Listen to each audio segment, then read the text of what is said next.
Queensland. This is Susan Graham-Ryan. And just a warning that the following interview will contain conversations about sexual assault. So if that brings up some concerns for you, come back to me at around 10:20. If you've tuned into the news in the last week or so, you would have heard about the charges against broadcaster Alan Jones. Last week, court documents revealing details including allegations the broadcaster touched another man inappropriately on several separate occasions. Jones has been charged with 26 offences spanning 2 decades after police executed a search warrant at his Sydney Harbourside home last month. Police have asked anyone with information about the allegations to come forward. Investigators say there may be more victims who are afraid to come forward. It has started some important conversations. According to Queensland's Department of Justice, 6.1% of men have experienced sexual violence since the age of 15, but many are reluctant to come forward and report it. Professor Patrick O'Leary is part of the Practice Advisory Committee for Survivors and Mates Support Network and is with me now. Good morning, Patrick. Good morning. Thanks for having me. Thank you very much for being with me. So why are men reluctant to come forward and report sexual violence against them? Oh, look, there's a whole range of reasons, and I think a lot of them revolve around shame and the way that we don't very often really conceptualise that men can be sexually assaulted. And, I mean, this also carries over to boys who are sexually abused during childhood. Often shame, fear of the response. Often there's been a lot of grooming by the perpetrator, and we can see this in the case that you just mentioned with the recent charges to Alan Jones, that there was a relationship, a whole lot of other things happening at the same time, such as employment, such as the possibility to be offered opportunities that can silence men and boys from speaking out. There's also issues that they often fear that they'll be viewed as their sexuality will be viewed in a particular way. They could also fear that people might fear they will abuse others. So there's many aspects that can really stop a man from coming forward. Fear about how people will perceive them and judge them, see them as a lesser man as a result. Are there any statistics about how many sexual assaults against men may not get reported? Yeah, there is. Well, we know that right across the board, sexual violence against men and boys is very much underreported, and often, as we can see in the criminal cases, people may delay years and years before coming forward. So I would expect it to be, in the case for men, more than double. It's really concerning, but it's such an important conversation to have. You're hearing from Professor Patrick O'Leary from the Survivors and Mates Support Network. Is sexual assault against a male always perpetrated by another male? Not always.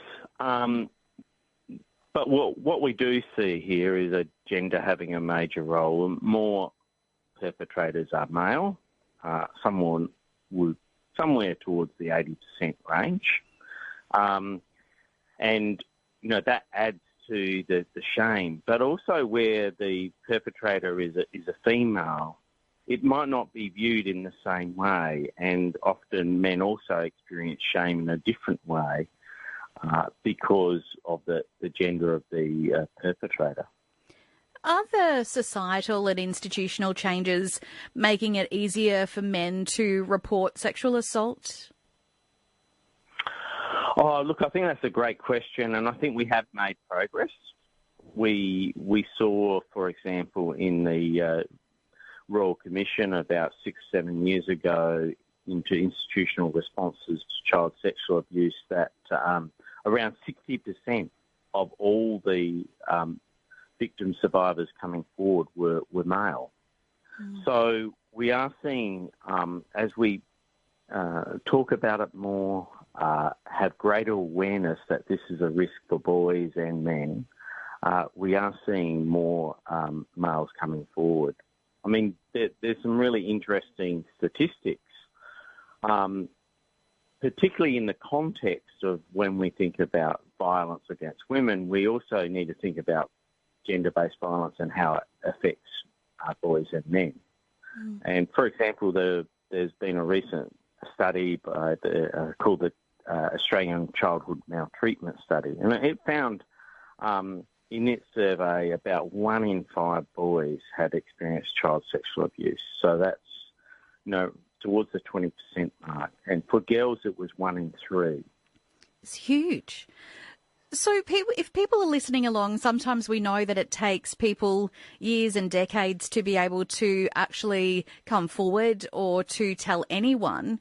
Where can people get help if they're listening along and they think, I'm in this situation and I want to be able to talk to somebody? Where can they go for help and to talk? Well, sadly, there's not a lot of options at the moment other than your general helplines. But Survivors and Mates Support Network, SAMSN, we do offer a service for people to contact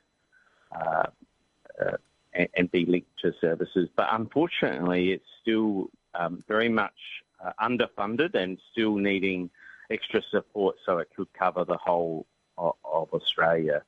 There are victim support lines that people can call. And I think one of the key things is that first step is also thinking about who might you tell. And there's some really key things, both for people receiving this news and both for men and boys thinking of disclosing this information. And that is, we've got to believe people and really respond in a way that responds to where they're at that moment. And there's often a lot of distress when people first disclose. So setting up some safety and support.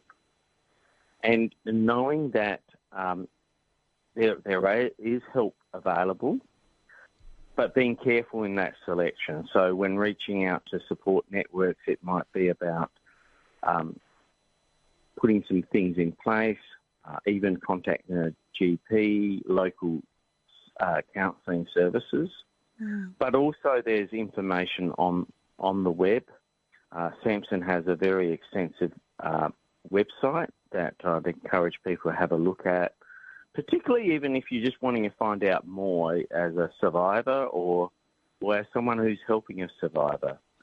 Some things that we do know from our experience of offering this service for more than 10 years is that often men will disclose to their partner, their mum, their sister, often a female because they're often worried how other men will judge them if they make a disclosure. Lots there to consider and lots of information there. Like you said, Professor Patrick O'Leary from Survivors and Mates Support Network, that a lot of those facilities are not as funded as they need to be. Thank you very much for your time this morning. Some important messages there. Thanks for your time. Thank you very much. Thank you. And if this conversation has brought up any issues for you, please reach out to somebody that you trust to have those conversations. There is also support